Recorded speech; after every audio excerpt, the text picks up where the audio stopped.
Selamat datang di channel Ahmad Arif Perdana. Terima kasih teman-teman yang sudah klik video ini. Bagi yang belum, jangan lupa tekan tombol subscribe, berikut tombol lonceng ya teman-teman. Saya doakan semoga berkah dan sukses. Amin. Jangan lupa sholat apabila belum. Ya. Ini video kali ini video kolaborasi podcast. Nah, ini kita lokasi di Singapura teman-teman, di kantor Google Singapura. Nah, saya tuh di sini diundang oleh Ruben sebagai community manager. Nah, di sini sebelah saya sudah ada Bang Ruben. Kita akan siap-siap podcast. Siap. Nah, ini Bang Rubennya teman-teman ya. Jadi Bang Ruben, terima kasih ya. Saya udah diundang di sini. Aman, Kang Ari. Seneng banget saya bisa ke sini ke Singapura. Udah keliling-keliling kantor Google, semalam juga udah kantor Google udah keliling-keliling. Amazing.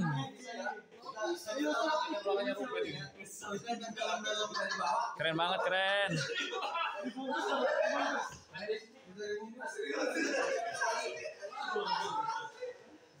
Gak nyangka ya, tangga begini, merah, hijau, biru, bisa jadi Google.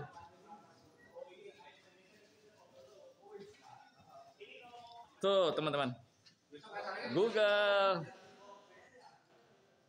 keren, YouTube, keren.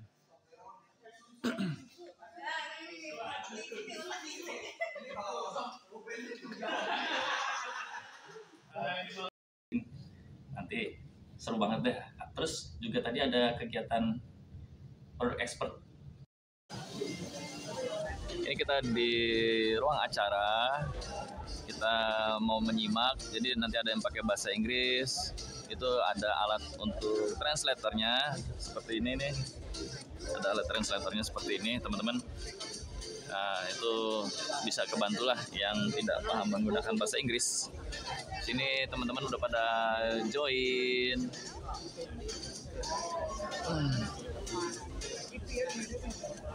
Ada Bang Metrik, Kang Andrian, Mas Tamlika, Bu Herunisa atau Mbak Herunisa, Mbak Adlina, lalu Mas Bambang. Mas, oh cuma segini aja kita. Gitu.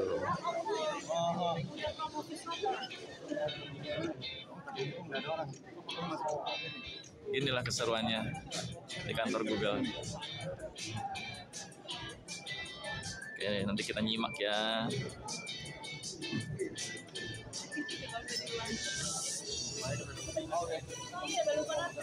Nah, tapi nggak bisa saya tayangin juga karena itu secara konfidensial. Ya. Ini kita langsung aja pertanyaannya Kang Ruben. Siap.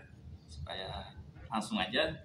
Nih pertanyaan nih dari ini, lalu nih bagaimana nih kan kerja di Singapura sebagai kantor Google, itu banyak fasilitas, kepake nggak sih?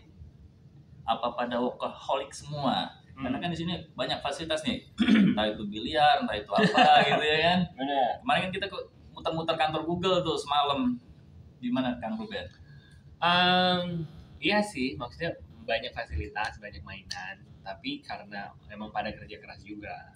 Jadi intinya difasilitasi seperti itu supaya kalau stres gak usah jauh-jauh kalau butuh main gitu. Jadi misalnya kalau biasa kan orang kalau kerja, cara kerjanya gini kan, kerja sampai malam, stres, pulang baru istirahat. Jadi kita kasih fasilitas-fasilitas macam itu supaya belum sampai stres, bisa rehat dulu gitu. Jadi udah kerja 2 jam, wah udah capek nih, udah mulai, wah kayaknya bakal parah nih. Habis makan siang nih kan, wah kayaknya sore kacau nih gitu kan. Wah turun dulu main biliar setengah jam, baru lanjut kerja lagi gitu. Jadi pastinya nggak tiap hari ya. Kalau tiap hari main biliar nanti udah ini salah kaprah. Tapi ya sekali-sekali kita pakai lah refreshing gitu. Dan ruangan semua itu terpakai ya?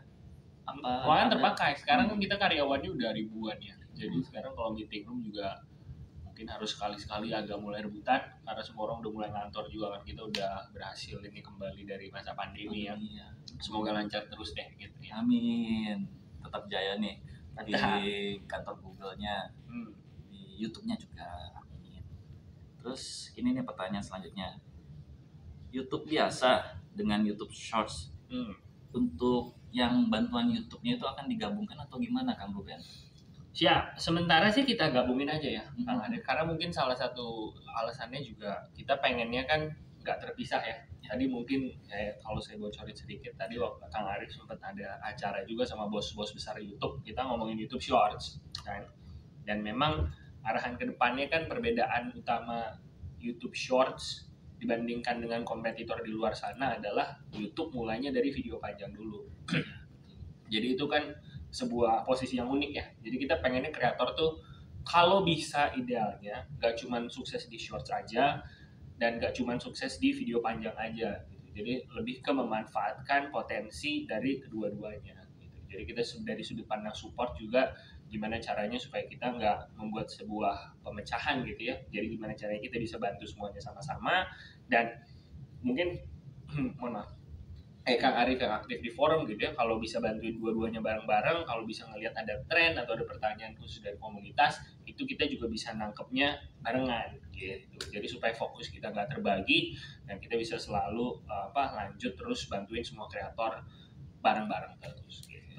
Lalu ngomong-ngomong CM-nya Mbak Kevina Melisa ya, berarti berpartner juga dong dengan berpartner juga kan ketemu di Jakarta siap di acara nge-short bareng di acara nge-short bareng di Jakarta. Itu oke, ini pertanyaan selanjutnya nih, misalkan YouTube Short yang sudah buat channel baru nih, tapi niche-nya sama dengan video reguler, lanjutkan saja atau bagaimana? Ini pertanyaan banyak ya, itu yang mau ditanya seperti itu. Kalau dari saya sih mungkin sekalian bocorin tadi sesi kita ya. Boleh. Jadi kalau menurut saya pribadi dan berdasarkan riset, kalau kita kan ngomongnya berdasarkan riset ya, karena saya nggak bisa sharing mengenai, saya nggak punya channel sendiri nih. Gitu. Ada sih YouTube Creator Indonesia, harus subscribe betul. ya. Channel YouTube Creator Indonesia. Kalau Anda konten kreator harus subscribe ke YouTube Creator Indonesia. Nah, cuman kalau dari sudut pandang saya, sekarang ini kan atensi orang udah terbagi banyak ya. Mungkin kalau saya cerita sedikit, kalau kita ngomongin zaman tahun 2000 gitu ya. Kalau Kang Arif saya tanya, suka band apa? Linkin Park misalnya. Semua orang suka Linkin Park gitu. Karena cuma ada Linkin Park saat itu gitu kan. Udah gitu dari Linkin Park tiba-tiba ada Green Day gitu kan. Ada Maroon 5. Semua orang suka Maroon 5 gitu. Kalau hari ini saya tanya Kang Arif suka penyanyi siapa? Nggak bisa gitu. Udah kebanyakan gitu. Di Indonesia juga banyak pisan gitu. Belum lagi yang di luar negeri sana. Jadi sama juga halnya dengan di YouTube gitu ya. Kalau zaman dulu kita ngomongin 10 tahun lalu suka YouTuber siapa, banyak orang bilang, wah saya Raditya Dika. Sekarang yang gak kenal Raditya Dika sepertinya lebih banyak daripada yang kenal Raditya Dika gitu. Jadi intinya kembali ke pertanyaan Kang Arif, kita tuh mau bilang kita punya niche ini, kita punya niche itu, dari situ tuh sudah terbagi lagi gitu. Jadi kita nggak bisa cuma bilang saya suka bikin video komedi gitu. Dalam video komedi itu udah terbagi ke dalam 20 macam video komedi gitu kan. Ada orang ngomongin video komedi sehari-hari, ada video komedi prank, ada video komedi misalnya bikin editan dari film, ada video komedi animasi gitu kan. Jadi udah sangat spesifik gitu. Jadi menurut saya harus bisa menentukan kita tuh spesifiknya mau kemana dan harus bereksperimennya dari sana gitu. Kita nggak bisa segampang bilang, oh saya pengennya konten video panjangnya lifestyle, video pendeknya lifestyle, nggak bisa, harus benar-benar ditentukan supaya kita bisa bereksperimen mana yang lebih cocok di format yang mana gitu. Jadi intinya jawabannya nggak ada jawaban gampang gitu ya. Kebetulan memang nggak ada jawaban gampang kalau di YouTube sekarang dia udah jadi makin besar, makin kompleks. Tapi kuncinya adalah di eksperimen terus sampai bisa ketemu yang paling cocok di mana. Itu udah dari data riset teman-teman. Jadi bukan dari kata Bang Ruben aja, ini udah disimpulin risetnya seperti itu gitu teman-teman. Lalu pertanyaan selanjutnya, beberapa kreator keceplosan menggunakan bahasa kasar ya atau tidak senonoh saat live streaming. Apakah sistem YouTube bisa mendeteksi ke silent gitu seperti bisukan musik, contohnya seperti musik gitu ya? Oh iya benar. Sementara sih nggak ada ya. Kalau parah bakal kena strike kan. Kalau parah antara di demonetisasi bener kan, dapat dolar kuning. antara dapat dolar kuning atau demonetisasi, atau mungkin kalau menurut teman-teman itu udah sama ya gitu, demonetisasi atau dolar kuning, atau kalau parah banget ngomongnya yang kasar banget udah gitu, kalau cuman itu kan paling di demonetisasi aja. Cuman kalau dia yang parah banget itu nanti bisa kena strike videonya. Jadi kalau dibisu-bisuin menurut saya kalau pas lagi live streamnya nggak kena, udah gitu pas beres live stream sadar nih, wah barusan kayaknya ngomong ini, ya itu mending dibisuin sendiri aja daripada kena. Tuh, itu tips dan triknya dari Bang Ruben daripada kena itu saat live streaming nih. Oh, tips yang bener jangan ngomong kasar. Udah paling bener gitu. Jangan diakal-akali. Jangan dibuat-buat deh gitu ya. Baik, cari aman daripada demonetisasi. Bisa apa istilahnya? Berhenti dulu, nggak bisa upload ya. Susah lah ini nanti gua daftar program partner YouTube. Gitu. Oke, lanjut pertanyaan yang terakhir nih Kang Ruben. Terakhir nih, oke. Terakhir nih. Bagi kreator pemula supaya nggak salah jalan nih. Pertanyaannya bisa kemana? Terus lalu apakah ada website atau channel YouTube-nya untuk tips-tips tersebut? Oh, pas. Seperti bentuk format video reguler atau video shorts-nya gitu. Pasti. Yang pertama langsung subscribe ke channel YouTube Kreator Indonesia. Tentang sponsor dulu ya. Jadi gitu. Jadi subscribe ya teman-teman ya. Iya, jadi kita maksudnya nggak munafik kan. Jadi saya kalau menanya saya apakah kalian bisa jadi sukses hanya dengan follow YouTube Kreator Indonesia atau hanya follow help center artikel bantuan YouTube, nggak bisa, nggak mungkin gitu kan. Tapi menurut saya pribadi penting untuk selalu punya tempat tujuan di mana teman-teman bisa klarifikasi informasi itu benar apa enggak.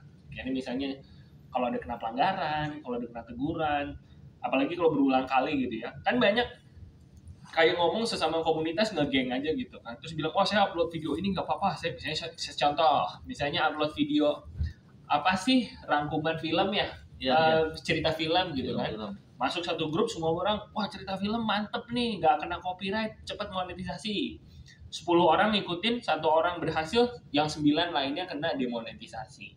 Jadi kadang-kadang di komunitas itu kayak kita kan kebawa emosi, kebawa suasana gitu. Wah, ada yang sukses apapun ikutin tanpa nyari tahu ini tuh sebenarnya boleh apa enggak, ini tuh sebenarnya benar apa enggak gitu. Jadi walaupun kita dapat feedback seperti itu, ada baiknya selalu cross check ulang ke tempat di mana teman-teman bisa nemuin informasi yang formal dan akurat langsung dari YouTube-nya gitu. Kalau sukanya video di YouTube Kreator Indonesia tadi, kalau lebih pengen baca aja, lagi malas misalnya nggak mau pakai headphone, teman-teman bisa langsung ke artikel bantuan, semuanya ada di sana. Nah, kalau udah teman-teman dari situ udah klarifikasi semuanya benar di grup, tapi masih pengen dapat feedback tambahan, saya saranin langsung ke forum komunitas karena di sana banyak teman-teman seperti Kang Arif ini yang siap membantu menjawab semua pertanyaan teman-teman. Dan ini saya kasih bocoran sedikit, kita kan kenal nih. Jadi kalau teman-teman nanya ke Kang Arif atau teman-teman di forum komunitas, nanti mereka bisa bantu juga untuk menyampaikan aspirasinya atau menyalurkan pertanyaannya langsung ke YouTube. Jadi kurang lebih gitu cara supaya kita bisa langsung dengar dari teman-teman. Paling terakhir kalau dari saya, kalau butuh bantuan cepat, teman-teman bisa ke Twitter, teman-teman bisa add ke namanya @tim YouTube, nanti ditulis ya, di bawah @tim YouTube. Itu nanti ada banyak agent-agent kita yang bakal siap langsung membantu teman-teman. Dalam 1 jam pasti langsung dibalas paling lama. Jadi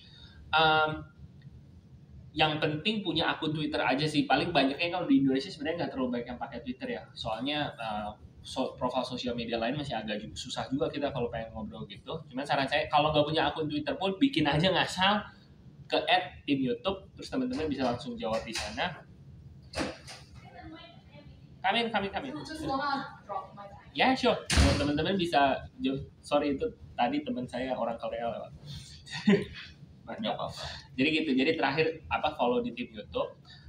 Terus bisa teman-teman tweet aja ke si tim YouTube-nya atau tanyain pertanyaannya ke DM, nanti agent kita langsung bisa bantu dan itu langsung dari orang YouTube aslinya. Kurang lebih gitu kalau dari saya. Dari tim YouTube aslinya tuh kalau di Twitter. Ngomong-ngomong, itu perlu bahasa Inggris nggak sih Kak? Udah tersedia dalam bahasa Indonesia, jadi teman-teman gak usah takut. Kalau bahasa Jawa? Bahasa Jawa belum bisa. Bahasa Sunda juga belum bisa. Bahasa Indonesia doang. Gitu. bahasa Indonesia yang baik dan benar, jangan dialay-alain ya. Iya. Nanti bingung kasihan Bingung ya, jawabnya. iya. Apa sih tujuan ini pertanyaan gitu ya Kang ya. Iya. Oke. Terima kasih teman-teman ya sudah pantengin di channel Ahmad Arif Perdana ini di podcastnya. Terima kasih Bang Ruben. Siap. Udah membantu menjawab pertanyaan-pertanyaan pemula nih dan teman-teman yang lainnya. Semoga bisa membantu dan bermanfaat bagi teman-teman. Untuk itu saksikan di video berikutnya atau di video sebelah sini nih teman-teman. Video yang belum-belumnya bisa dicek aja di video sebelah sini. Oke, thank you. Terima kasih telah menonton. Terima kasih Kang Ruben. Assalamualaikum Arif. Ini bener-bener dah ngambil terus.